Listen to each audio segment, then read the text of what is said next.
Hello, so welcome to the Breaking the Stigma podcast, episode 3. I'm delighted to be joined by former Navy SEAL Jason Redman. Jason, pleasure to have you along.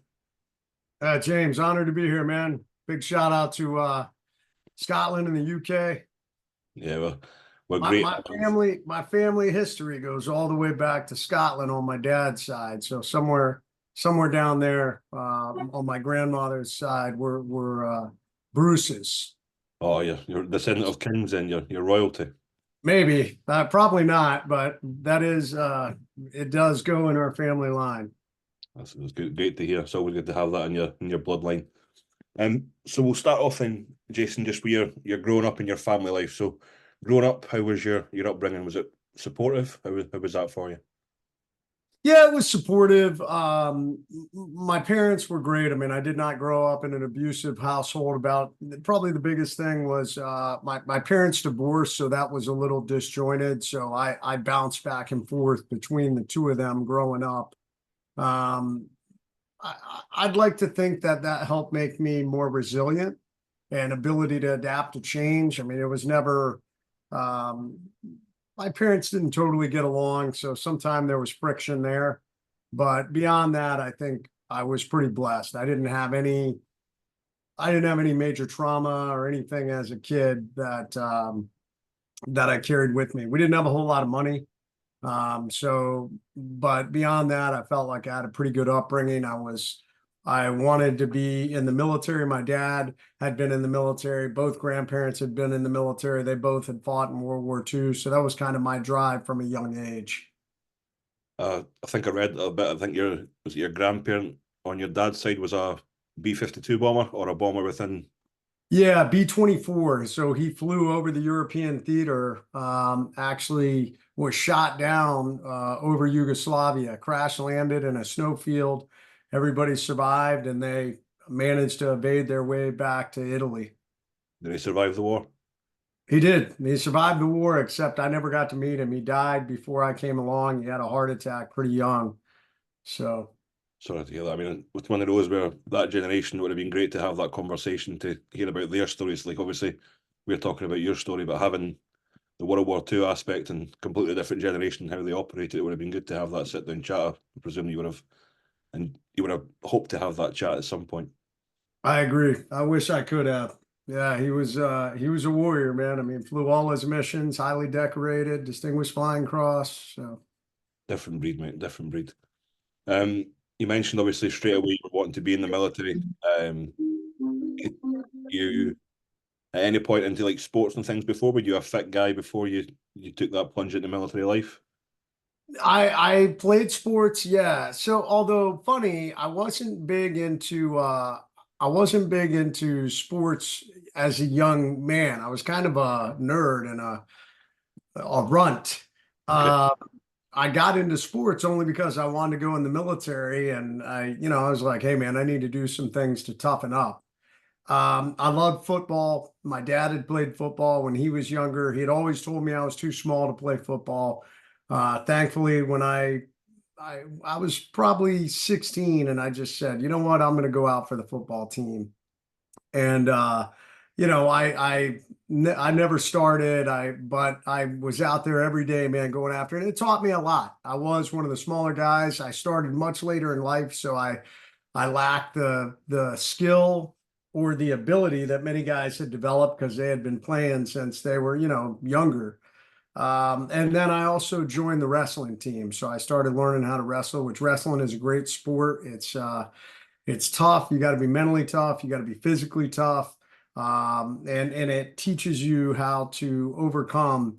And there was another perfect example. I joined our wrestling team and I wrestled at the 119-pound mark. I don't know what that translates to kilograms off the top of my head, but I was light. Mhm. And our state champion wrestled at the same weight, so he would just mop the floor with me. But I never stopped. I kept, once again, it taught me a lot about dealing with adversity and getting knocked down and failure and continuing to drive forward. And obviously that'll lead you perfectly into you wanting to go into that military and having that aspect where you're never quitting it, you're never going to give up. If someone's telling you you can't do that, you're like, okay, well, I am going to do it. I'm going to keep going until I get that goal achieved. That's Uh, right. with the military, and obviously with your family history of that, I'm presuming there was no, like, your parents saying, maybe not the military because of the aspect of all the danger and things involved. I'm presuming with everything you had family wise, they were straight away supportive for you to go into that line of work. They were super supportive. I mean, I was not the best student growing up, and I I think they knew that the military would be a good place for me. My dad having been in it, and it's all I ever wanted to do. I never wanted to do anything else. I mean, from a very young age, I never talked about college. I was like, I'm going in the military. So thankfully, both parents were very supportive of that. That's a good thing. I think it was on Sean's podcast. I seen you talk about the recruiting office.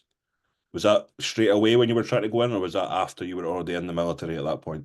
No, that was definitely prior. I mean, the recruiter definitely gave me a lot of shit and told me I wouldn't make it. I mean, I'm interested in the people who don't come from the SEAL teams or from special operations have this idea, and I would say probably a little more awareness now than back then. The recruiter that was one of the main recruiters in the recruiting station was an old school Navy guy, very, we call him salty, and very salty guy.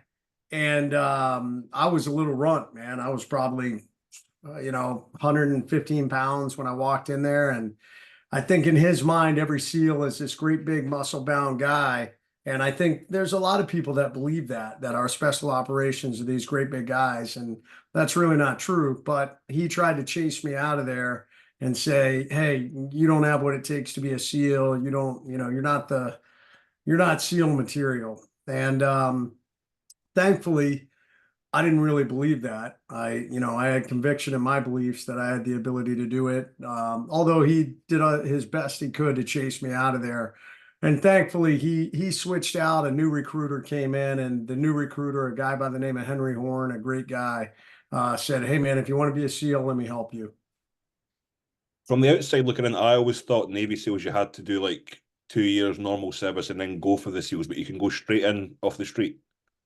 Yeah, so we've always been that way. The Army was not. The Army, the United States Army, if they wanted to become a Green Beret, you had to do, I want to say you had to be an E5, which actually is probably about 4 years of service before you can go Green Beret. But even the Green Berets have changed that because I think they recognize if a guy has the ability, now they're already training them for what they came in to do right from the start, kind of like our guys. So, but yeah, you can come right off the street and become a SEAL now, or Ranger or Green Beret. Oh, that's cool. The first few weeks of training, then when you finally got into the SEAL teams and you got that goal of obviously going through buds and things, how did you find the first few weeks of like being in that environment with those recruiters and the trainers? I mean, it's very hard, but I knew it was going to be. I think it's interesting to me the guys who make it to training and they quit right out of the gates. I mean, like day one, and that happens every single class. You will lose a lot of people on day one. And it was always kind of fascinating to me because I was like, hey, man, you knew this was going to be hard. So why are you quitting on day one? But it just is the way it is. There was nothing that shocked me. And maybe I was lucky. I got to work at a SEAL team before I actually went to training. I came in the Navy. I got delayed to go to SEAL training, so I got assigned to a SEAL team while I was waiting to head out to training. So I felt like I had a pretty good idea of what to expect. And I mean, training was very hard, but there wasn't anything that I was super shocked to encounter.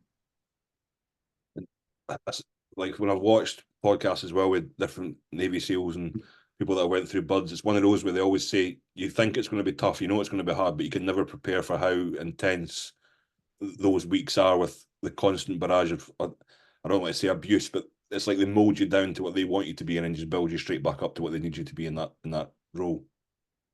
It's a fact. I mean, SEAL training is very mental. A lot of people think it's so physical, and the better shape you're in, I would say it makes it somewhat easier, but that's relative because everyone has a weakness.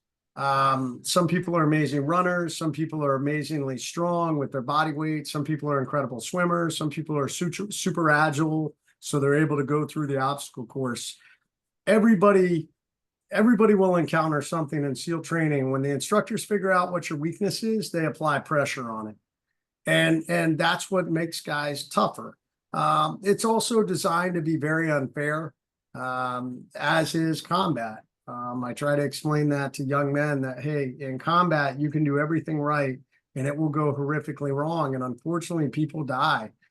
And it's not your fault and it's not your buddy's fault. It's just sometimes the way it works, but you still have to be able to function and execute and try and drive forward in that situation. And that's what training is designed to do, to teach you that. And it's very hard. Some people can't wrap their minds around that. They can't get past, hey, this is unfair. You're telling me to do this, and you're telling me to meet this level. And then when I do that and I meet this level, then you fail me and tell me I'm wrong. And the people who can't understand that and continue to drive forward and be positive and execute, they end up quitting. I think as well, it must help a lot with the special forces aspect, where if you're going through buds for all that period of time, you're bonding a lot more with the men beside you. So when you're going into combat, you know this guy next to you has been through tough times with you, but you've both got each other's backs, which obviously I think that's what separates a lot of special forces from your normal army and everything like that.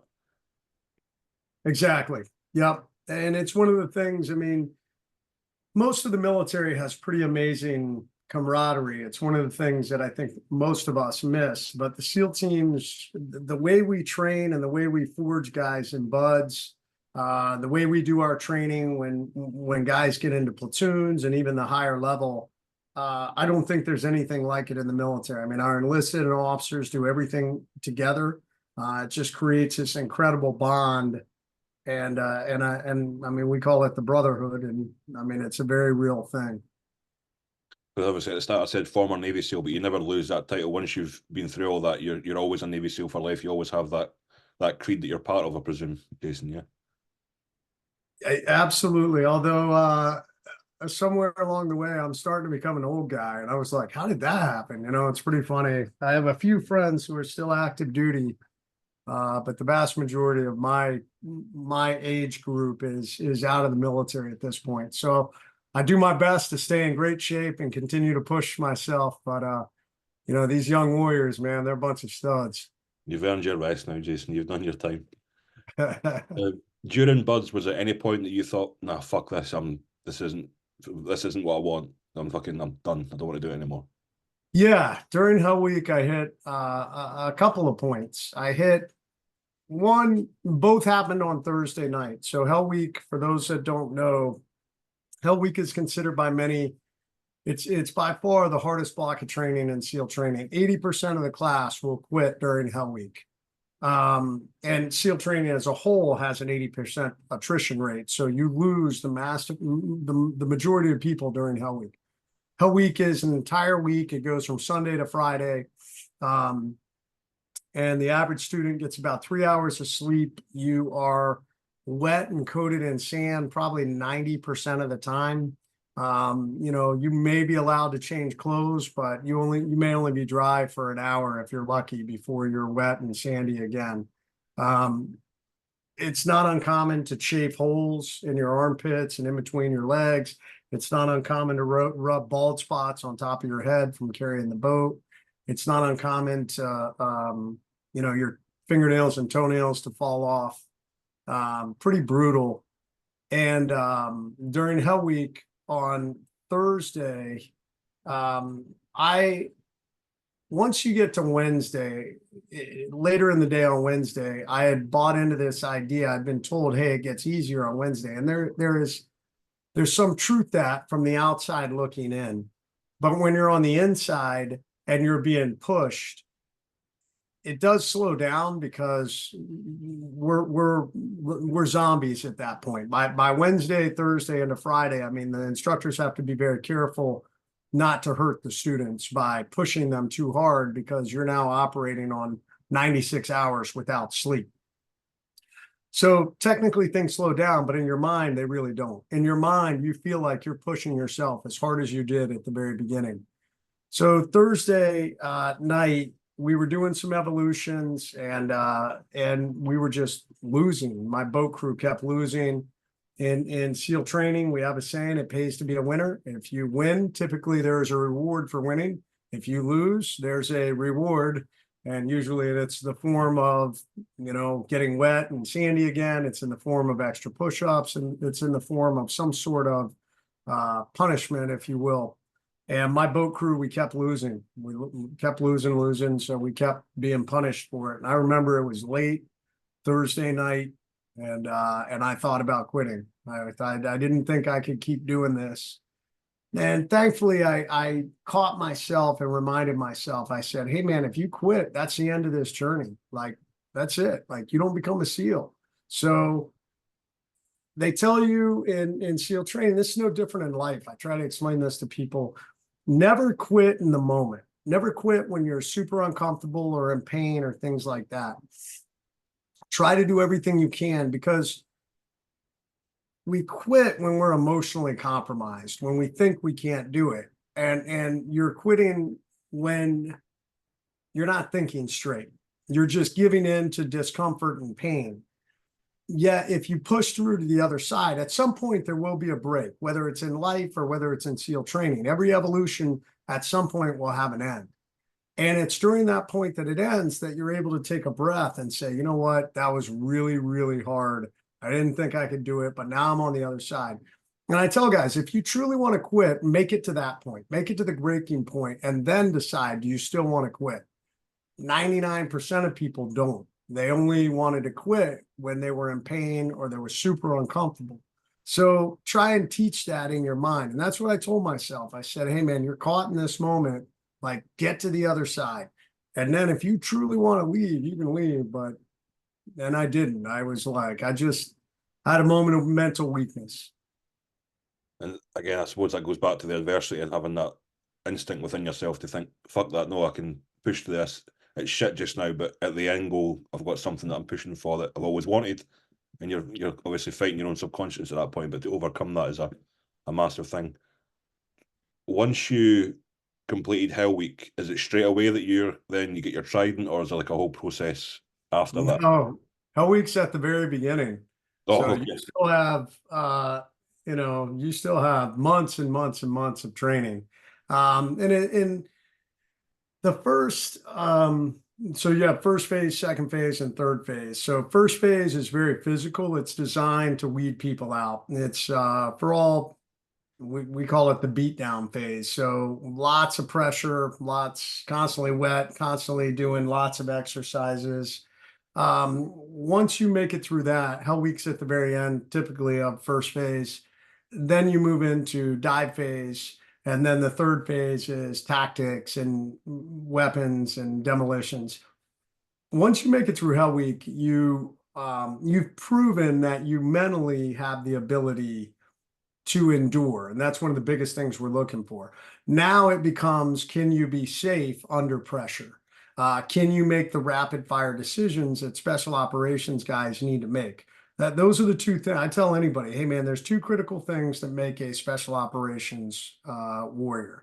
Number one, their ability to endure more pain and discomfort than the average individual. And number two, their ability to make rapid decisions in chaotic and uncertain environments. So when people are shooting at you, your ability to still function and make decisions. And that's what they're looking for moving forward in training. They're teaching you diving tactics. They're teaching you how well do you perform under the water in massive stress with pain and discomfort. How well do you perform in tactical situations where you're shooting and we're blowing things up? So that's the rest of training. If you make it through Hell Week, you're 80% there. Very rarely do we lose a guy after it's very rare that guys quit after Hell Week. But from Hell Week forward, typically it becomes they fail something or injury is what gets guys. don't know why I always thought Hell Week was at the end, and like you had all your training, and then you had the worst part was at the end of the training. Which, thinking about it, that wouldn't be very fair. If you went through all of that, then they're ramping it up even more at the end. That wouldn't be fair. Yeah, no, thankfully you get that out of it. I mean, it's still incredibly hard. I mean, Yeah. it's not like it's very long days, met often. It's the physical, the physical activity.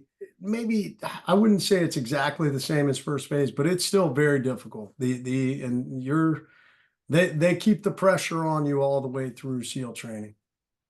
How did it feel at the end when you finally got your trident?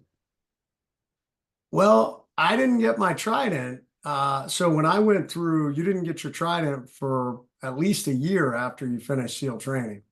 They changed it in the early thousands. So in pre 2001, you would graduate SEAL training and then you would go to your team, and then you had a probationary period, and there was all these things you had to do. There was different activities you had to do, different um, areas of learning. You had to learn more weapons, you had to learn tactics, you had to learn all these boxes you had to check, and then go through an advanced level of training that we called SEAL tactical training. And when you went through all that, after that, then they decided, were you eligible to receive your trident? So I didn't get my trident for at least a year after I graduated SEAL training. And it was pretty amazing. So when did you actually join the SEAL teams, and what year was that? Was that pre 9/11 or after? Pre. I came in 1992 and I went through SEAL training in 95. Okay. So your first deployment, then I'm presuming that was to. 'Cause I remember I did watch your Sean Ryan podcast. I think it was for was it drug cartels you were fighting or something? That was your. Yeah, it was Central and South America doing counter drug stuff down there. So pretty amazing. Um, I love the jungle. I love Central and South America. I love the people. Um, some places more dangerous than others. I mean, we got shot at for the first time. I got shot at for the first time in Colombia. But nothing really happened. It wasn't like we were in a gunfight. There was Colombian guerrillas shot into the camp we were in, which created a little bit of chaos for a short period of time. But yeah, that was my first. I did several deployments to Central and South America, Peru, Colombia. Spent a lot of time in Panama. So just a good place. I enjoyed it. Especially with, I'm presuming some of the scenery over there is unreal to look at when you're in like the mountains and stuff, and South America is beautiful. Yeah, some people don't like the jungle. I love the jungle. I just, man, the wildlife, it was just cool. I enjoyed it. With obviously with training and things that can set you up, but until you're actually in a position where someone's shooting at you for to try and take your life, how was that first spate of combat for you? What's funny is never did I ever feel afraid when I was being shot at, aside from after I had been wounded and I was bleeding out and kind of out of the fight. Um, any of the other times, there's so much to do. Like, you have a job to do. When someone starts shooting at you, it's your job to shoot back. And now you're starting to think about, even if I was just a shooter in a SEAL team, I'm thinking about, hey, where are we going? What's next? I'm waiting for a leader to make decisions. I'm looking at taking out enemy targets and things like that. As I got more senior, when I was exposed to much more gunfire and firefights in Iraq and Afghanistan, I had so much to think about that never once did I really think about, oh my God, I'm being shot at. After the fact, maybe, the adrenaline would come down and be like, holy shit, can you believe we made it through that? But in the moment, it was like a checklist of everything that I had to do. Where are my guys? Where is the enemy? Where are my air assets? I'm up on the radio. I'm talking to people. We're communicating. I need a fire mission. I need to spin helicopters. I got wounded guys. We need a casualty collection point. So yeah, I didn't even in when we got shot at in Colombia, we we thought we were being overrun. So we were doing things to get ready to destroy equipment and go on escape and evasion. So I was a new guy, but my senior chief was like, do this, do this, do this. So I was focusing on all the tasks I needed to do. And I was still super young, man. I was like 21. So it was still kind of cool. And you think you're invincible back then. So. And you'll have that confidence as well, where you're thinking, "Fuck, we're much better than the guys we're fighting here. So we are streamlined. We know like A to B, and it's like a moving part that's constantly just on the move, and everyone knows what they're doing." Whereas if you're fighting, I presume like the cartel and things like that are not streamlined. It's just sometimes guys that may be high on cocaine or whatever, and they're not the U.S. Navy SEAL equivalent of a fighting force. Yeah, but I wouldn't discount. I mean, guerrilla forces who've lived in the jungle all their lives. I mean, they're not. They're not. They have a decent level of proficiency, and it was a 400-man force. So yeah, it was big. I mean, so from that, how many years did you spend in South America? From 96 was the first time I went to South America through 2000. 4 years I was in and out of South America. Okay. And obviously 2001 happens. And at that point, I'm presuming everything in the US military just ramps up production and the balls are rolling to get you deployed into the Middle East. After 9/11, yes. And I had been picked up in 2000. I got picked up for a commission. I was an enlisted SEAL and I got selected for a commissioning program. And part of that program sent me to school. I went to college. So from August, well, really July 2001 through May 2004, I was in college. I was part of the ROTC, which in America, if anybody that doesn't understand that, that is it's the Reserve Officer Training Corps. So it's a group that's on college campuses that trains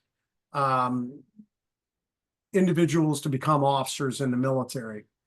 And even though I was actually still active duty as an enlisted member, I was assigned to that program along with other enlisted guys. I had several friends that were with me, and that was our job, to go to school and become officers. So that was tough because I had all these friends who were going off to war. And yes, the SEAL teams and all of the American Department of Defense, many of your guys joined in. I know our UK counterparts. I didn't ever work with Scottish Force directly, so I'm not sure how that worked. But definitely I worked with UK, I worked with Australia, and I worked with New Zealand. I worked with Canadian Special Forces. So definitely a lot that were over there with us, and everybody ramped up from that 2001 into 2004 timeframe.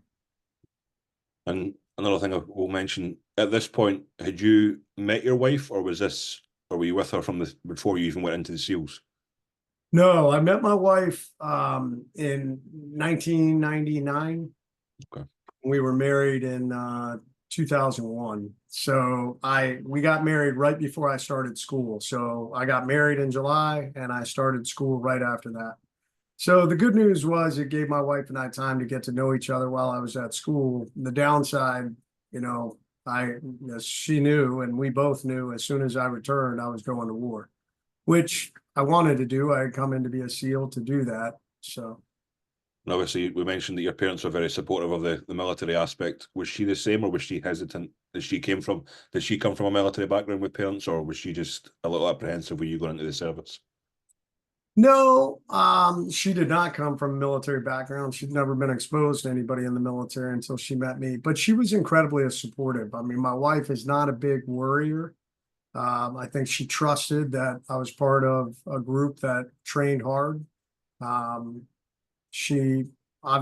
knew it was dangerous. I mean, as the war moved on, unfortunately, we started losing people. And I think it was something we just accepted. I know I did. I always was prepared, like, God forbid if I was killed. Although I will say I never thought about being seriously wounded. Did that ever play in your mind at all when you were deployed that you're thinking, fuck, if I die here, then she has to pick up this? Or was that just something that you had to like block out and not worry about at all? No, I definitely thought about it. I mean, I wrote letters to my wife and kids before my first combat deployment into Afghanistan that if I was killed, I wrote letters to every one of them, and my thoughts and expectations as they grew up. Um, so thankfully, I mean, those letters almost got delivered. They're actually sitting in my safe. One of these days, I'm going to give them to my wife and kids to read. But no, you have to accept. You can't let it stop you though, and that's where I think we're very good. You learn how to compartmentalize, or at least you have to learn how to compartmentalize. Frequently, I would think about my wife and kids. It was one of the last things I did before I went out on a mission. I would get everything ready. My last routine, I'd watch this little slideshow of my wife and kids, and then I'd turn it off. I'd take my wedding ring off. I'd leave it on a hanging on a nail on the bed in my room, and we would go. And I would do everything in my power to not think about them again, and accept it. If I didn't come home, I wouldn't come home. But I had put lots of things in place, thankfully, to take care of them. Insurance policies and all those things, which obviously it doesn't replace a human. It doesn't replace a dad or a husband. And I think when you're younger, sometimes you don't fully see the impact of that. Now I'm older. I've seen a lot of friends that have died, and I've seen that impact. So I'm very thankful that I didn't, that I made it. And I suppose as well as you mentioned, when you take your ring off and in that shoe, it's like flipping a switch where right, okay, now I'm game faces on, I'm going into battle here, and it's flicking that switch where now you went from sitting watching the slideshow to now you're in full momentum to go into that combat. Um, you mentioned you met your wife before you went to school, and obviously you knew at that point everything was kicking off, and when you came out of school, you were going to be deployed. How soon was that the window of you coming back from school and then you're called up to go? Immediate. I mean, I didn't deploy like as soon as I graduated, but I jumped right into a platoon. I mean, I think I commissioned on May 12th, 2004, and probably May 15th, I flew out to training we were doing in the mountains of the United States out on the West Coast. So I immediately jumped right into training. And for the next, we deployed April of 2005. So basically, a year later, I was gone, but I was never home. I mean, we were training. So I'd be gone for a month. I'd be home for a couple of weeks. So yeah, I mean, as soon as I graduated school, it started. And that deployment, then I know obviously during the conflict with Iraq and Afghanistan, the rules of engagement changed. At that point, did you have free reign to go in and do what you needed to do with no like let them shoot at me first before I can shoot back type thing, or was it always like that? No, in Afghanistan, it wasn't the rules of engagement in the beginning were somewhat better.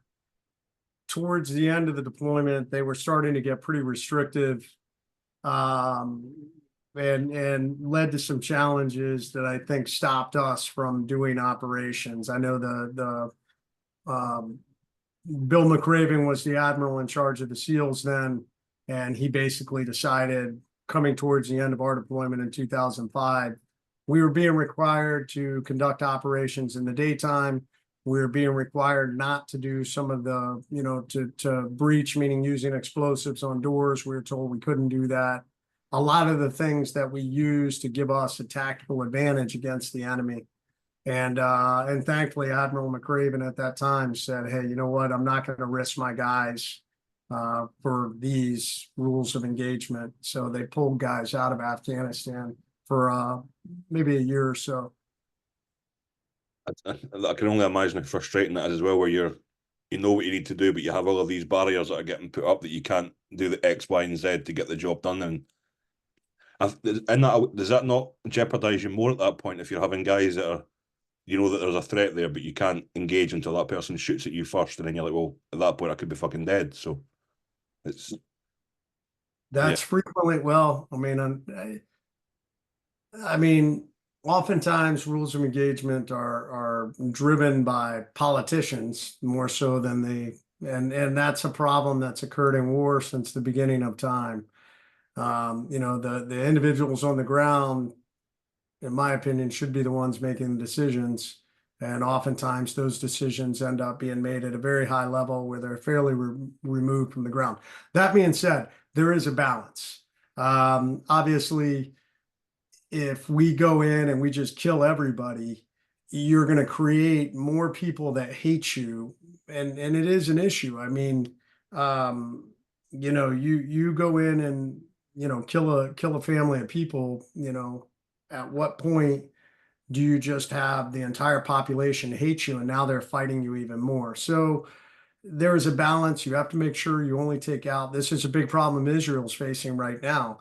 They're fighting against an enemy that is totally embedded in the population, and they're very good at information warfare. The Palestinians know that Israel cannot get them without taking out civilians. And then when they do that, then they put that all out in the forefront and say, hey, look how horrible they are. They're killing civilians. But Palestinians are purposely setting themselves up that way. There were many times it was very similar in Iraq and Afghanistan. It wasn't like back in World War II where individuals wore uniforms and we fought against each other and, for the most part, didn't target civilians. Modern warfare, at least in that environment, is really hard. yeah. I think, was it Dakota Meyer who was the Marine? His story when he said he was like what calling for numerous airstrikes for his guys that were pinned down, and it was going through like 4 different communications to someone that was nowhere near the battlefield saying we can't do it because we don't know where these guys are. There's civilians there. Can you tell us where the civilians are? And he's like, my guys are dying. Like, you Yeah. need the clearance to go in here and do that. And I know obviously that turned out that his team were dead, but he went in himself with a driver to get the bodies and things out. But listening to his story as well, where the frustration where the guys on the ground should have that, because was it one of his guys was calling for the fire and he was giving his is it like a you give your name to the person you're radioing and any flack from the back of that lies on you because you've given your name, you've given your grid, it's your decision at that point, you're taking the responsibility. Even that was declined. And at the point, obviously, his team got wiped out, unfortunately. But his whole thing was you need to give the power back to the people that are on the ground and not people that are sitting in an air conditioned office just making those decisions. Yeah. Well, I don't know if war will ever get to that point. There's always going to be, Red tape. yeah, red tape and politics. Wars are very political. Obviously, we don't just go to war because someone decides to go to war. There's a lot of politics that go into deciding we're going to war. Some are more black and white than others. I mean, I feel like, if you look at Ukraine and Russia, that's pretty black and white. I mean, Russia invaded Ukraine. Thankfully, as a nation here in the United States of America, we have not had that, which I think makes a whole lot of Americans pretty naive. And, they think, I don't know, I think they think that that'll never happen. I pray it doesn't. Israel's the same way. I mean, look at the massive attack that the Palestinians conducted last October. Yeah. So, I don't know. At the end of the day, I feel like you should have the ability to protect your people and fight back. I mean, that's your sovereignty as a nation. Yeah, for sure. Now, obviously, when you first get deployed to the Middle East, how was that warfare in comparison to fighting in South America? Extremely different. Because, I mean, in South America, we weren't actively fighting. We were not allowed to actively fight. It wasn't, we were in a support role, training other forces and providing them support so that they could actively fight that war. And I'll kind of leave it at that. Whereas in Iraq and Afghanistan, now we're actively fighting this war. We're hunting the enemy and getting into direct engagement. So definitely nothing I had experienced before, but everything we had trained to do as SEALs. I mean, the pinnacle of SEAL team operations is what we call direct action, kinetic operations, where you are you are basically they're capture kill missions. We're going on a mission to either capture or kill specific individuals. Was it Afghanistan that you were deployed to first? Yeah. With your deployments and things, how often do you get to like phone home and things? Is it every time you're back, or is it you scheduled a call on this day to make that call, or is it pretty free roam? No, I mean, thank God technology has really made a huge difference in this. I mean, so I came in 92, so my first deployment was in 96. And and back then, we were right on the very edge.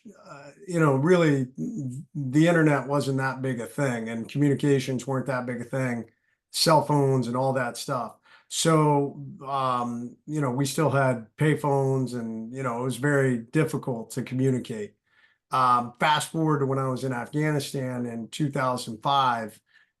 We had satellite phones and all kinds of ways. So I talked to my wife every couple of days on average. I was able to call back on satellite phones and talk to her and talk to my kids. So And the deployments in Afghanistan, are you there for a set amount of time, or is it as long as you need to be there and then you're cycled out for the next SEAL team coming in? yeah, it's a set period of time. So you typically a 6 month rotation. So you'd be in country for 6 months. So it could be 6 months or 3 or 4 months, depending on what kind of rotation you had been put into. The U.S. Army does much longer. They do 15-month deployments. I think ours were better. I think it created a better battle rhythm. There's a tendency, the longer you are in a dangerous area, you start to become a little bit complacent over time. So moving guys out to bring in new, fresh minds. And how often are you out on missions when you're on your 6 month deployment? Is it every night you're out doing something, or do you have chill time, or is it just vary on whatever's going on at that moment? Yeah, it varies. I mean, definitely Afghanistan was a little slower. So my '05 deployment, and some of that had to do with the politics going on. So we were not allowed to do, we had a lot of missions that we could have done, but we were not allowed to do a lot of missions because of the politics and rules of engagement. Iraq in 2007 was a very active deployment. We went out almost every night. With Iraq and Afghanistan, I spoke to a British Army sniper who at one point had the longest kill recorded, and he done it in Iraq. But he said, I didn't think this was the case, but because obviously I'm not military at all, I wasn't aware. But I always thought that Iraq and Afghanistan would be quite different contrasting battlefields. But he said it's pretty much the exact same desert with occasional you have like high skill buildings and things. But I thought it would have been night and day in comparison to the fighting. Um, I mean, Afghanistan is very different up in the mountains. That mountainous terrain is very different than what you're encountering in Iraq. And I know Iraq up in the north is a little bit of terrain, but not much. I mean, most of it is desert. The majority of the combat that I experienced was rural, flatland, desert, or urban close quarters combat. You would encounter that obviously in Afghanistan. Iraq, I saw a lot more structures more similar to depending on where you were. In some of the cities like Fallujah, it was much more like Western style building construction. If you got out in the rural parts, those buildings were more like Afghanistan. They were more like a mud hut type construction. And in Iraq, I'm presuming the majority of your missions were just like clearing houses to find high value targets and taking buildings down that way. Was that the most part of what you were doing, or was there other things involved? Yeah, no, that was the primary mission. And you mentioned obviously with the mountain terrain in Afghanistan, it goes back to what you mentioned regarding the guerrilla fighters. No matter how much you want to train for it, the Taliban and things, they go up and down those mountains all the time. They're born in the hills, and I think again it goes back to Dakota Meyer was talking about. He was hand to hand fighting with a Taliban fighter, and he was like, I can't let him like get me with his legs, because if he gets me with his legs, I'm done, because he's obviously they do all the hill walking and they're built in that terrain, so it's just a different fighter to go against that way. Yeah, no, they're an enemy that's been fighting for decades. Yeah. So, um, yeah, You mentioned on Sean's podcast about your ego. At what point did you start to realize that was an issue? not until I got myself in trouble. Unfortunately, I was pretty blind to it. Um, and people had tried to tell me, but that's the problem with ego. The ego says, "Hey, man, I know better than you," or "I think I'm better, so I don't really care what you have to say." And that's pretty much what I did. I had a couple of people try and tell me, and I didn't listen. And all of that culminated. I made a bad call on a mission in Afghanistan, and that's when the whole thing kind of fell apart. Because yeah, I pretty much almost got myself kicked out. So that's where I really had to humble myself and grow up, grow up and become a more mature leader. What happened on that mission to get you to that point? So we were doing a big sweep through this valley down in southern Afghanistan, pretty heavily Taliban controlled area. And we locked the valley down ourselves and some other forces. I was in an overwatch position on the eastern side of the valley with some machine gunners, snipers, and a rocket crew. And throughout the day, the guys on the ground who were sweeping through the valley got into some engagements, but there wasn't a whole lot going on. We were just kind of watching. Later in the day, we were moving back to extract. I'd already sent all of my team except for the machine gunner. It was myself and him. We were staying forward to continue to relay communications when guys down in the valley got into a big firefight. The assault force commander on the ground basically said, "Hey, I need reinforcements." And I made the decision to go down into the valley to reinforce them. When I made that decision, I did not get along well with my senior enlisted leader. He and I butted heads pretty hard. And he was acting in a leadership role for the mission. I said, "Hey, I'm going to do this." He said, "No, don't do it." I let my ego get in the way. I should have listened to him, and I didn't. And I went down in that valley. If I'd listened, he would have told me, "Hey, we're getting ready to push air assets to try and drop bombs down in that valley." And I made the decision to take myself and my machine gunner down in that valley, which delayed that air mission because they didn't know where we were. So it created almost a 30-minute wait, which is an eternity when you're in a gunfight. So I'm very fortunate that no one was killed or injured because of that decision, but it killed my reputation. And when you came back from that, obviously when you come back up the valley, what was your reaction, or what was their reaction to you when they first locked eyes with you? I got ripped into, so if anybody's watched the movie Lone Survivor, Eric Christensen was my boss who was killed on June 28th of that deployment. So our executive officer had flown in to take Eric Christensen's space, and he was on that mission as the ground force commander, and ripped into me when I got up on the other side of the valley, as he should have. It was a bad decision. But instead of owning it and saying, "Hey, I made a bad call," I didn't. I fought back, which only made things worse. A lot of guys at that point, I'd made a series of bad decisions, throughout the last 6 months. And they said, "Hey, get rid of this guy, send him back. He's going to get somebody killed." So that was really hard. To be part of an elite community and be told suddenly, "Hey, you're not measuring up," is a very difficult thing.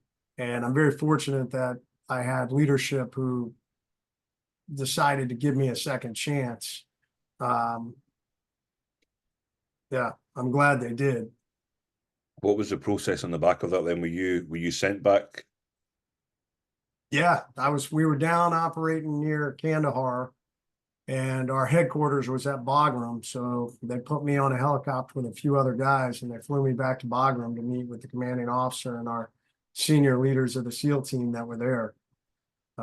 So yeah, hard, hard, a rock bottom time in my life. I mean, I was, I won't lie. I was, I thought about killing myself. I, um, I didn't think I could come back from that moment. To be one, to lose my trident, which is the seal emblem. Um, and two, just, I don't know, just, it's amazing. I've met so many people. I know so many people now that have either taken their lives or have thought about it. And I've talked to many of them. And the lies that we tell ourselves when we're spiraling down, we start to lie to ourselves and say it's the end. You'll never recover from this. Um, there's no way to fix this, whatever lies we tell ourselves. And I told myself all of my, you're a failure.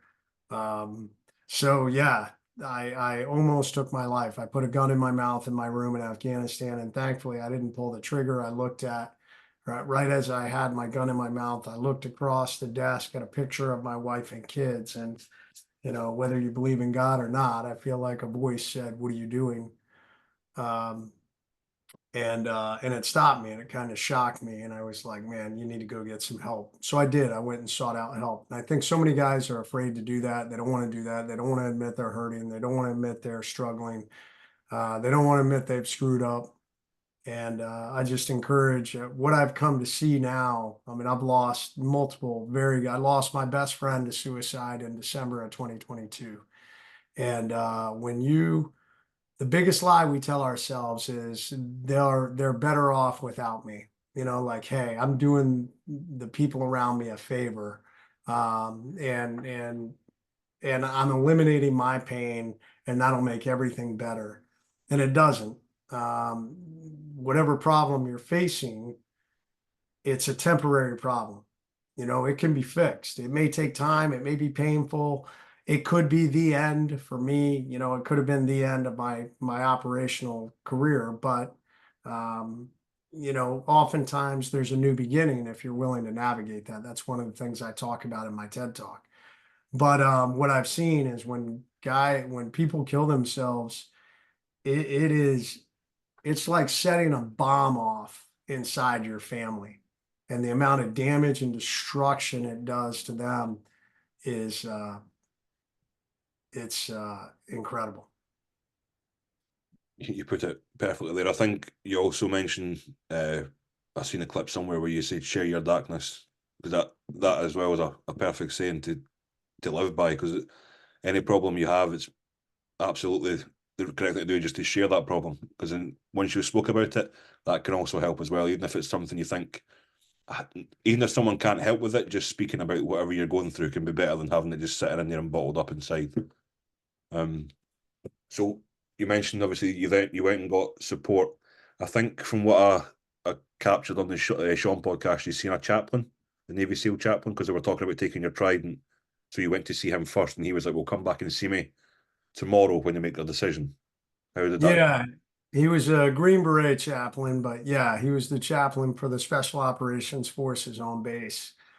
And yeah, and that's what he told me. He said, "Hey, you're so often, that's the other thing we do. I mean, we make decisions based off information we don't have. We make decisions based on things we don't know. I was ready to kill myself when I didn't know the outcome. I didn't know if they were going to take my trident or not. I just kind of assumed that it was going to happen. I think other people do this when they take their life. They assume the worst before they really know how it's going to play out. You owe it to yourself to grind through. That's really what the overcome mindset is. It's your ability to grind through the pain and the adversity. I mean, no different than going through training, except now it's mental. You're having to deal with the mental uncertainty and the mental pain and the mental struggle that you're going through, but really it's no different. And you don't know what the outcome's going to be. Um, it may be good, it may be bad, but at some point there will be an end and you will grow from it. And I was, I wasn't, I didn't look at any of that. I was hurting and in pain for the mistakes that I had made. So thankfully, this chaplain said, "Hey, You know, you don't know what the outcome's going to be. They may take your trident, they may not, but you owe it to yourself to find out what that decision is, and you owe it to yourself to navigate through that, whatever the decision is. And he also said, I don't think they will. I don't think they'll take your trident. He said, I think they'll give you a second chance. And he's right. Although, you know, I'm friends with my commanding officer now, and he told me that most of the guys did not want me to stay. They wanted to kick me out. And he kind of went against them and said, hey, I'm going to keep Red. I think he's got potential. So I really owe my career to him. And I'm thankful for that. I'm thankful for that second chance. You think, obviously, because at that point you hit rock bottom, was that your turning point where you thought, right, fuck this, the ego needs to be in check, and that was your way of building back up to what you needed to be? It definitely humbled me. You know, I mean, and I've stayed a pretty humble person. I hear that a lot. You know, people are like, wow, you know, you're very down to earth and relatable, and I try to be. I don't think I'm any better than anybody else. I mean, yeah, so what, I was a SEAL. Um, you know, everybody in this life is going to have highs and lows. We're all human. I'm fortunate enough that I was blessed to be able to become a SEAL, no different than there are individuals who are blessed to become professional athletes, you know, football players or soccer players or whatever. Doesn't make you any better than worse than anybody else. They mess up and make mistakes, no different than any average human messes up and makes mistakes. I mean, that's part of being human. So yeah, it definitely humbled me and gave me a new perspective. And you know, the interesting thing, I talk about this, be thankful for the hard things you go through. If you're willing to embrace them and navigate through them, if you're willing to get through that uncertainty to what the new reality, that new beginning is, that's truly what builds an overcome mindset. There's no switch, there's no easy button you hit that builds an overcome mindset. It's built by navigating through hard things, whether they're physical, mental, emotional, financial, I don't care what they are. That's what builds your overcome muscles. And if you do that, it makes you better. It better prepares you for the future life ambushes, as I call them, that are coming along. Mine, that leadership failure massively prepared me to be ready for when I was severely wounded a couple of years later. How did your wife support you through that moment? Was she like a rock for you going through that? Through the leadership failure or through the Like when you were at rock bottom? Yeah. she was totally supportive. My wife has been a rock star and just a steadfast, man. She is the epitome of a warrior wife. And she pushed me where I needed to be pushed. We have a relationship book that comes out in February, and we talk about a moment I haven't really talked too much about in public, but in 2010, I really was struggling with PTSD and hit rock bottom again. Not necessarily suicidal, but I was pushing everybody away and heavily drinking, including her. And she called me out and really pushed me to go get the help I needed.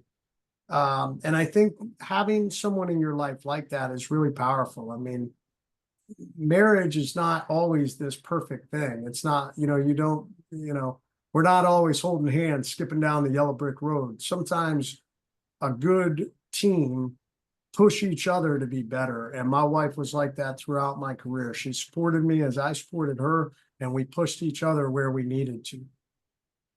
It just shows that you were meant to be. You were meant to be together. Yeah. You mentioned Red Wings, so I do have that noted to speak about.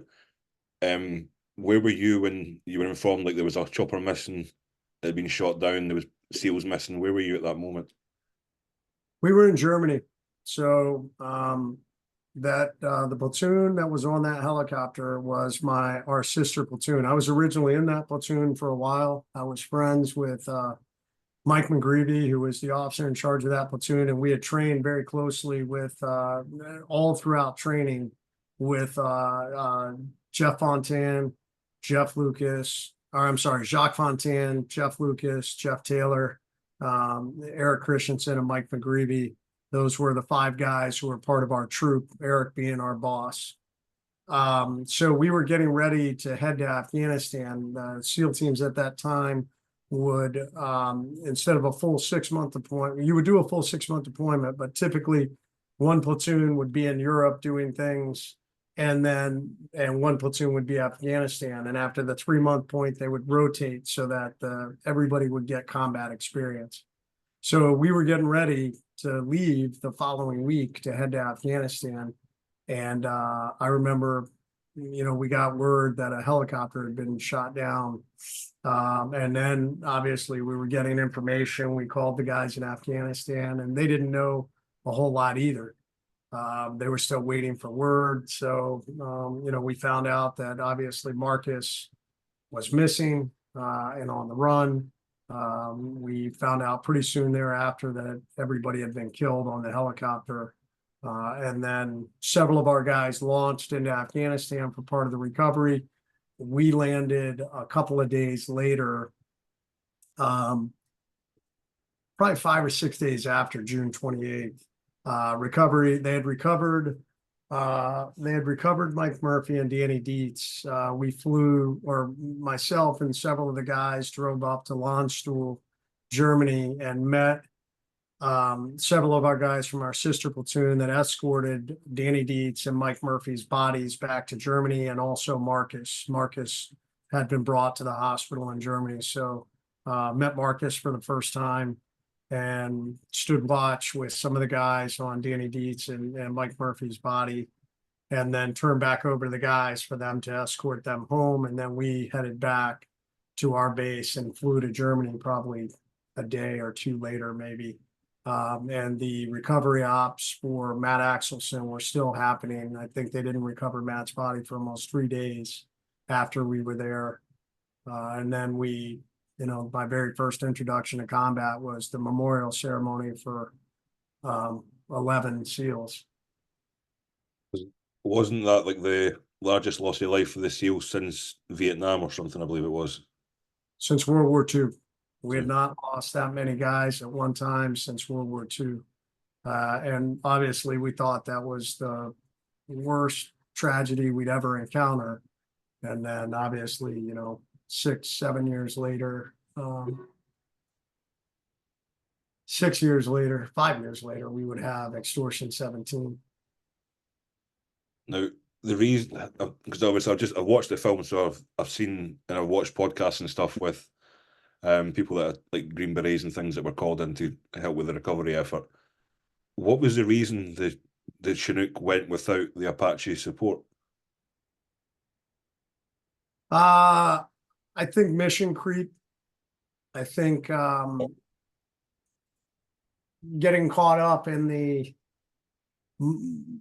made a bad call. I mean, at the end of the day, I think a lot of people don't understand the Chinook flies faster than the Apache. So it has to slow down to allow the Apache to fly ahead and clear the battle space. It was a TF-160th helicopter. They had weapons. Maybe they decided, hey, we can clear our own battle space. I think a lot of people feel like maybe that was a bad call. I mean, I'd try not. I do think it would have been better if they had waited. But obviously that's, they didn't have the Apaches on station when they flew in, and they were shot down. And obviously in the film as well, it depicts Mike Murphy and what he done to get the QRF to come in, with sacrificed himself, which is one of those where you've got to be built for a different cloth if you're willing to lay down your life for your men around you, which speaks volumes of what that man must have been. All of them, even yourselves, but to be willing to do that in that moment, to just think, you know what, fuck it, if I make this decision, I can save my men, so let me do it. It just speaks volumes from the character. Did you ever meet any of the other ones, or just Marcus? No, I only met Marcus. I had met Danny Dietz years ago. He was at SDV Team 2 when I was at SEAL Team 4, but I didn't personally know him. And I had not met any of the other guys. I didn't know any of the other guys on the helicopter. They were augments, meaning they had been brought in to do, the guys from SDV 1 and 2, they were doing reconnaissance operations to support. Because I think, is it DJ Shipley who was part of your team? He's now married to Danny's wife, right? Yeah. Pat. Yep. because I'm obsessed with watching Sean Ryan's podcast. So he had I don't know the guy's name, but he was like in fact, in 2 seconds, he was, Brad, yeah, the Brad, most recent yeah, one. yeah. Yeah, Brad Geary, who was the head of training. Yeah, Brad's a good dude. As soon as I heard him speak, I was like, that is the most military voice I've ever heard in my life. Like he sounds like a Navy SEAL. Yeah, yeah, he's got a good yeah, good gravelly voice. I'm presuming you're good friends with him, or do you know him? I know him. I'm not good friends with him, but I know him. I respect him. Yeah. Back into the deployments then, or even after Red Wings, was that before or after you had the ego check? Was that before or after that all kicked off? Before. Before, okay. Yeah. And I can only imagine that after something like that's happened, where you've lost so many of your comrades and men that you've fought alongside, and obviously Christensen was your commander. Um, when in that sort of moment, do you go in there fully like I'm ready to go, let me loose, or do you have to be like more calm and composed to not fight with emotion at that point? No, we definitely wanted to get in the fight after that. So we were pretty, and unfortunately they that was very slow. I mean, there was a lot happening in Afghanistan on the political side that was slowing down our ability to go out and operate. And that was during the transition that they were really trying to make this pivot to daytime operations and all these things that really aren't a special operation mission. So that was very difficult for us. The guy that Marcus and his team were after, he got killed a few weeks after Red Wings, I believe, from what I was reading. Is that correct? Yeah. Yeah. Yeah, much. Yeah.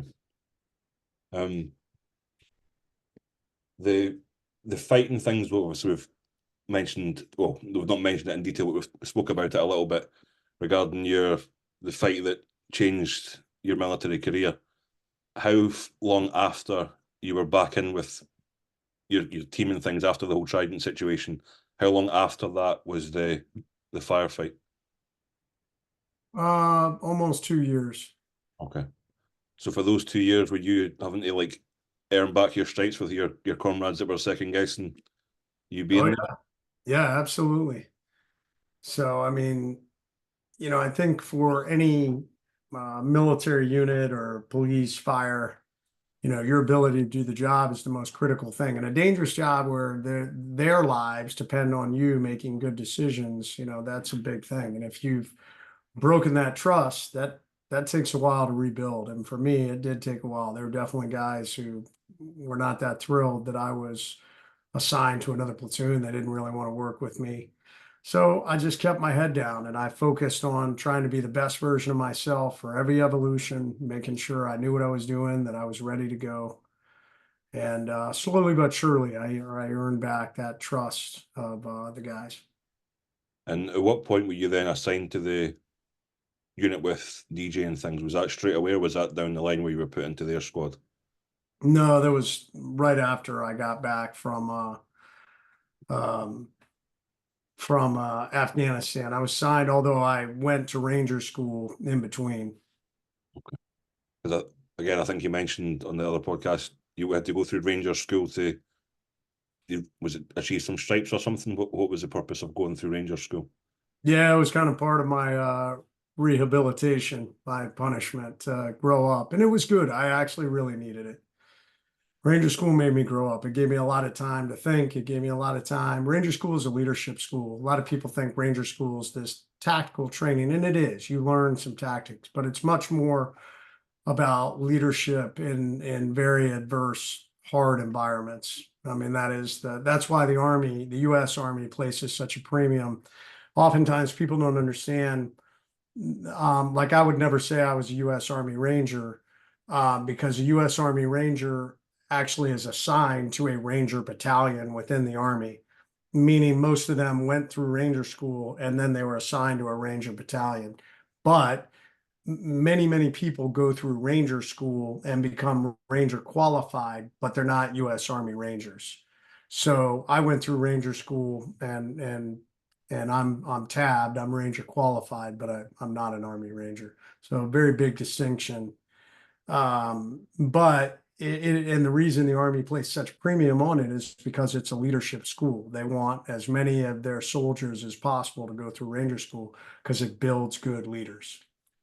Did they ever give you? Well, this probably goes without saying, but I'm presuming like military, like your Navy, your Air Force, they all have like they'll joke with each other about, oh, you're a SEAL. Did you ever get they try to wind you up because you were a SEAL attending Ranger School? Oh yeah, I got tons of shit. How did you deal with that? I was the only SEAL. I was the only Navy guy in my Ranger School class, so I got lots of shit. How did you get through that? Just brush it off. Well, I mean, in the beginning, I allowed it to become a moment of weakness because I had a bad attitude when I first got there, and um, when I failed the land navigation course, the Ranger instructors started talking shit, and I allowed it to get to me, and it led me to snap, which they said, "Are you quitting Ranger School?" And I said, "Yes," which stupid. But at that point, it was out there. So yeah, I almost quit Ranger School. Thankfully, I was able to fix that, although it added a month to my training because they didn't let me go back to my class I ended up spending a month, and that month was probably the biggest month I grew up. I think that was kind of the breaking point for me. Like, stop being an idiot. Like, you can't let emotions drive your decision making as a leader. And when you were deployed in Afghanistan and things, when you're out on a mission like a door unlocking mission, is it just you guys, or do you ever like work with British Special Forces to go out one night and do missions together? Yeah, we worked with different special ops from around the world, off and on through both Iraq, Afghanistan. How did you find the British humour?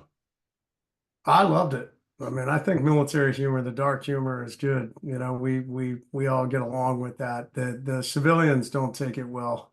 Yeah, I can imagine. Come to learn that, especially in this uber ultra sensitive world we live in, where people have to be offended at everything. You can no longer make a joke and it's funny. Instead, it's, discrimination or hate speech or whatever it is. And people need to lighten up a little bit.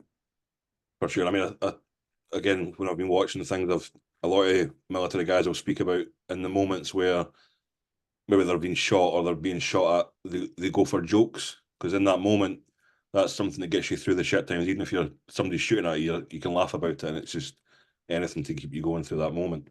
Yep, agreed. And on to the night then where, well, if I go back actually, when you were in the team with DJ and things, obviously it took a while to get back up to where like people were respecting you and thinking, right, I'll go into war, we have no problem at all. You mentioned on the other podcast that you felt more at home in that team where everything was clicking and you felt like it was a really good environment to be in. Yeah, I mean, you do all kinds of different platoons over your career. You'll work with different groups, and some are better than others. The camaraderie is better than others. That was probably one of the best I had ever been in my entire career. Just an amazing group of guys. We just clicked. Very effective at what we did, and I really enjoyed it. I mean, it was just a great group of guys. Before we go into that firefight, the one thing I do want to speak about, because when I was watching it and you were talking to Sean about it, I was genuinely gobsmacked when you were speaking about it. It was you were out looking for a high value target, you got him, you brought him back to the camp, but then the locals came to the camp and it went up the chain of command and you had to then release the guy that was making IEDs and stuff, or rocket in the camp. Yeah, that was Afghanistan. Um, Yeah, that was Afghanistan. One of the first missions we did. He was a Taliban commander who had been rocketing Bagram, but he also knew Karzai. So when we captured him, he called Karzai and said, "Hey, the Americans got me." And this was during that time. That was kind of this weird tactical thing. They were trying to get us to notify the village elders before we went in and did any operations. so that we couldn't capture bad guys, so they could clear them out before we came in and did operations. And obviously, you know, we did this mission that night. We got this guy, caught him red-handed, found rocket making and explosives, but politics came in and they said, let this guy go. So that was pretty frustrating. At that point, do you start to just say, what the fuck are we even doing here then if we can't take these men that we know are doing bad shit? Why can't, like, at what point do we draw the line and say, fuck that, we need to start enforcing things? Because at that point, you're doing your job as you're being told to do it, but then you're then being overruled by higher up saying, no, actually give the guy back. We get hearts and minds. Well, that's why I have a lot of respect for Bill McRaven, our admiral at the time. Because, yeah, I mean, for us, you know, we don't make decisions like that. You know, we only do what we're told to do, you know, for conducting operations. But at the senior level of leadership, I guarantee there were people that are like, hey, we want the SEALs to stay here. And he was like, no, my guys aren't going to stay here. You know, if you're going to continue to put them in danger, you know, I'm not going to risk their lives for this kind of stuff. One of the podcasts I've done with the British sniper, he was talking about his frustration at the whole situation now with Afghanistan, where he lost so many of his comrades fighting over there, and then everybody gets withdrawn, and now it's just back under Taliban control again. So his main thing was, what the fuck was I even doing there in the first place if this was going to happen? Do you have any input on that at all? It was frustrating to watch. I think that was a massive mistake made by the American government. You know, and there are a lot of people that are like, well, hey, we've been at war there forever. But I think we had made massive advances and massive success. We also had made tremendous relationships with a lot of the Afghan people who had been willing to support us, everything from operational capabilities of Afghan fighters to intelligence assets from across the country. And why we ever would allow the Taliban to come back into power is just mind-blowing to me. I could see if you allowed maybe another group that maybe we didn't agree with on the same level, but man, you agreed to allow the exact same group that we fought against in the very beginning, who enabled, you know, Osama bin Laden to train Al Qaeda in that country during that time. You know, this relationship that they had. So we allowed that. We burned down every relationship we had with the Afghan people. A lot of them were killed. We know it, that the Taliban killed so many of the people that worked with us.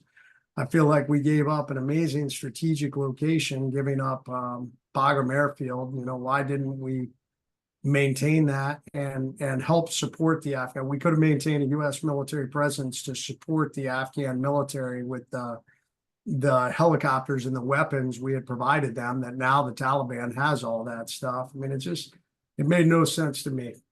I personally think it was a horrendous political decision that I think we will be feeling the effects for the United States of America for decades.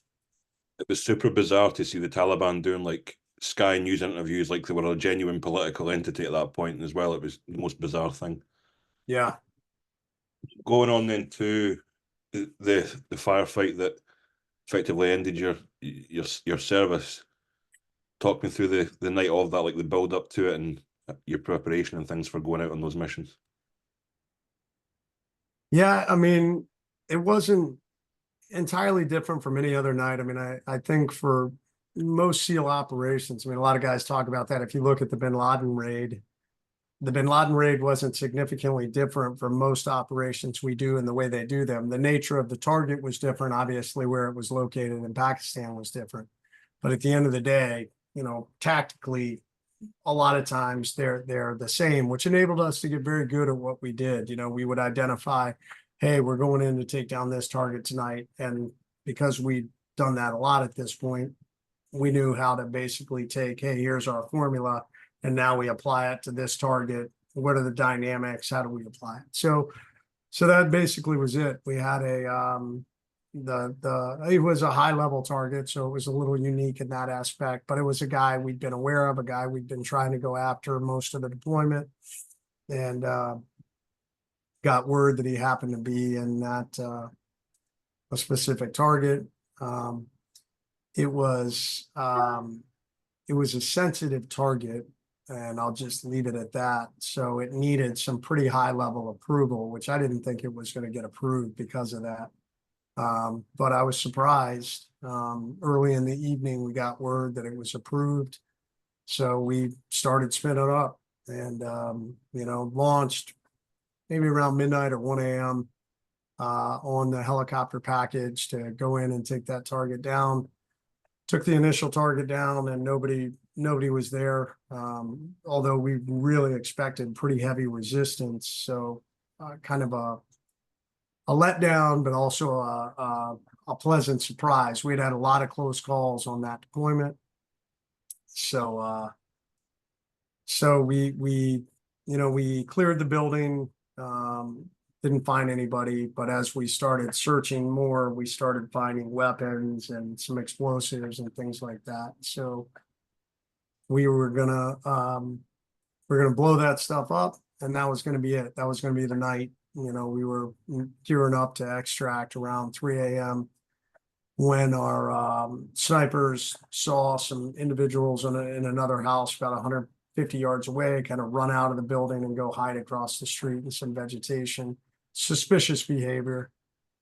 So my boss got me and said, "Hey, I want you to take your guys, let's go up there, go up to this building and into this field, and let's find these guys and find out who they are." Because frequently, by watching things around targets, it wasn't always the main target. It was by watching externally. We sometimes saw things that looked suspicious and ended up being guys we were looking for, things like that.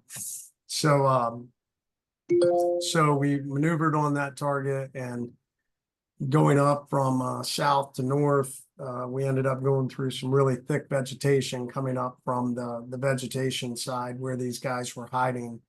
And what we didn't know is that the leader had been in the building we initially were in. He had gone up to the building 150 yards away. That's where he was sleeping for the night, and he had a very large security detail. They had created an ambush line in that vegetation, I think thinking that if we were to come up and try and take down their building, whether we landed, however we end up taking down their building, that they would be in a position to attack us with their ambush. And yeah, we walked right into their ambush. I mean, unfortunately. So our medic was initially hit, took a round PKM round right below the knee, which about took his leg off. One of our other guys ran forward to grab our medic, Matty, and was shot up the side, 2 in the leg, 1 in the arm, and dragged Luke back to the tire. I was out front at this point trying to lay down fire when I got raked by both machine guns.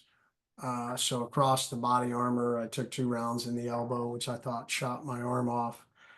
I took rounds off my gun, rounds off my helmet, had my left night vision tube shot off. I took rounds off my right side plate, turned to move back, and that's when I caught a round in the face. It hit me right in front of the ear, traveled through my face, took off my nose, blew out my right cheekbone, broke it, and kicked it out to the right, and vaporized my orbital floor, broke all the bones above my eye, broke the head of my jaw, shattered my jaw to my chin, and it knocked me out. So the gunfight lasted maybe 35 to 40 minutes, we estimate. And I was unconscious 5-10 minutes. When I came to, I called out to my team leader, who I think was surprised, like, "Oh my God, like you're still alive." And they, at that point, were trying to figure out how to get to me. I was pinned down about 45 feet, or maybe 15 yards in front of them. And we ended up calling in a fire mission, a very intense gunfight. And we ended up calling a fire mission from the AC-130 gunship. it was the closest fire mission ever executed in the Iraq War. We literally called rounds directly on our position. In between those rounds coming down, my team leader ran forward and got me and dragged me back to the tire, got a tourniquet on my arm and stuffed my face, which probably saved my life. And then we called in multiple more fire missions before the medevac helicopter came in, taking out all the enemy and brought in the medevac to get us out of there and to save our lives in the military emergency room. In those moments, I know you mentioned on the other podcast that you were asking like how long till the medevac, and you were told 5 minutes, and you were constantly told 5 minutes. You're like, how fucking long am I waiting here? Because you were stressing out a little bit, which obviously is absolutely warranted. But when you're lying there and you know that you're wounded, what's going through your head at that moment? Are you just thinking, I need to stay awake? Yeah, I was telling myself I got to stay awake, stay alive. You know, at the very beginning, when I first got shot, I knew I was pretty messed up, but I was still focused on the gunfight. How do we, I was thinking about how do we maneuver forces? What assets do we have to bring to bear? But I mean, I was out of the fight. I mean, I was in no position. I couldn't even sit up because of the amount of gunfire traveling over me. So I quickly realized I was totally out of the fight. I had to rely on my team leader, who I owe my life to, and the rest of the team to win that fight. Um, that as I was losing more and more blood, I began to realize, like, hey man, you're dying. Like, so everything in me wanted to go to sleep, but I knew if I did, I'd never wake up again. So I just started telling myself, you got to stay awake, stay alive. And that was my mantra. I don't, interesting. Apparently, I passed out several times during the firefight. I didn't know this. I found out later. I told the hospital I never lost consciousness, which is pretty funny. But yeah, apparently, not only was I knocked out in the beginning, I was knocked out. I went unconscious several times.